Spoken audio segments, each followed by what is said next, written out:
No one expected the Memphis Grizzlies' 2025 playoff run to unravel in the way it did. Game 3 of their first-round matchup was supposed to be a turning point. Timing on the passes, Zach, it is not just like that. Yeah, give it to Bane. Washington ahead to Marshall, and Thompson on the spot. Got his own that time. Morant. Offensive rebounding position. That's a big Ball here. I love this move by Desmond Bane. Just comes out of the spin. Now first two to go in this one. Here's Bane's massive three. A moment of redemption in what had been a turbulent season. Up 29 points on their home court, with the crowd buzzing and energy surging through the arena, Memphis seemed poised to pull themselves back into a series they desperately needed. What followed was one of the most jarring collapses in recent postseason memory, punctuated by a horrifying fall by their franchise player, Ja Morant. The play itself will be debated for years. Morant, as he often does, took to the air, an attempt at another electrifying, morale-igniting dunk. Waiting in the lane was Lu Dort, a known defensive bulldog with a history of walking the line between physical and reckless. In this instance, as Morant soared, Dort turned, slipped, and ended up undercutting the leaping guard midair. Morant crashed to the floor, writhing in pain, and the Grizzlies' grip on the game, and perhaps their entire season, slipped away.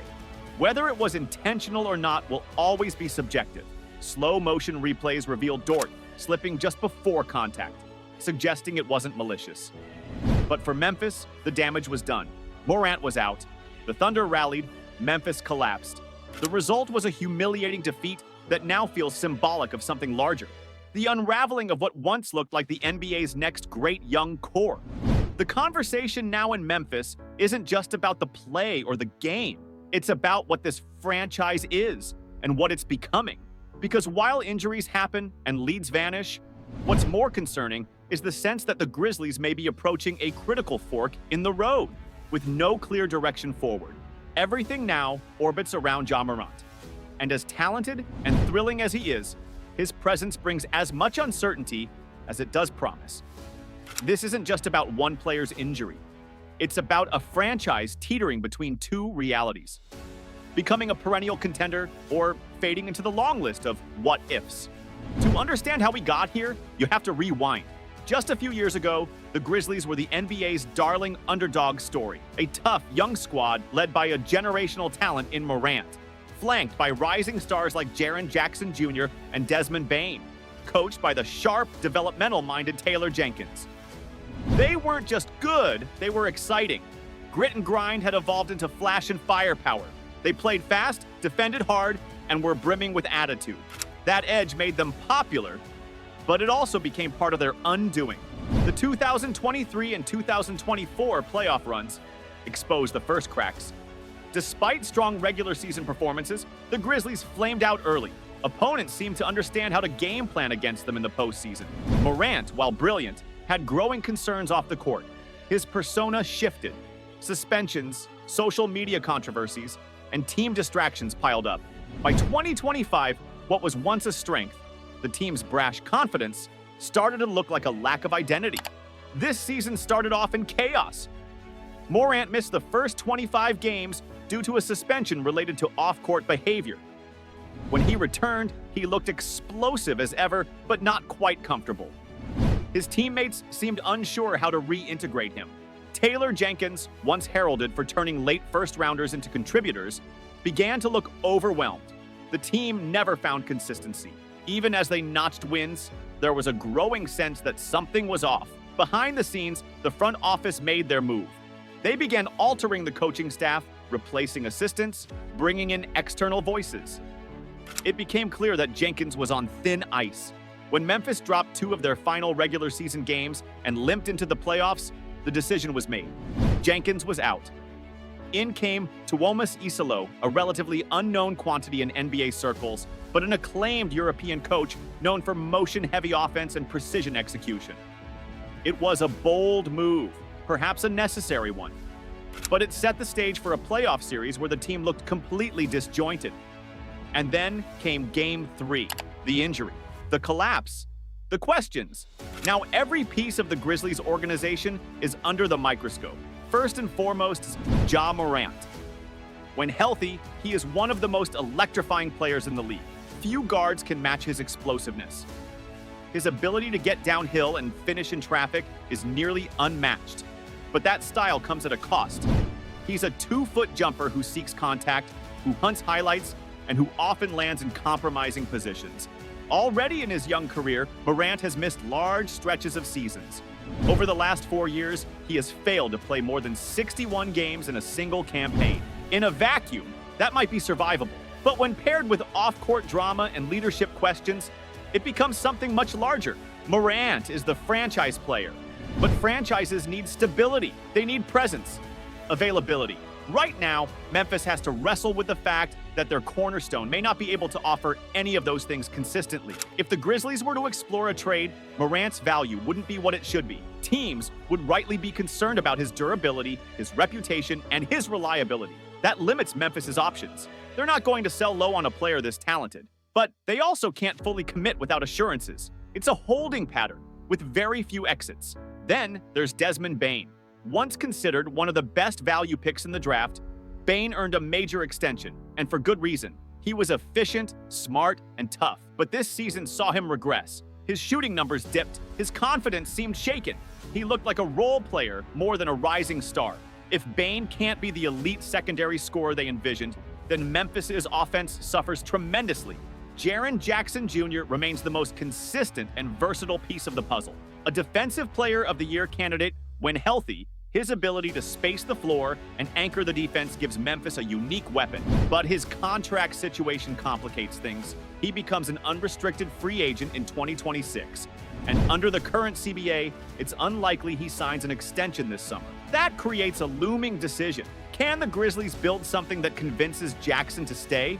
Or will he become the first major piece to walk? Around them is a group of intriguing but unproven talents. Santi Aldama had a breakout season and is set to hit restricted free agency in 2025. Luke Kennard remains a valuable shooter, but is nearing the end of his deal. Scottie Pippen Jr. has shown flashes, especially in Morant's absence, but he's still untested over a full season. Zach Edey, the 7 feet 4 inches rookie, could become a defensive anchor, but he's raw. Gigi Jackson showed glimpses of potential, but struggled with consistency.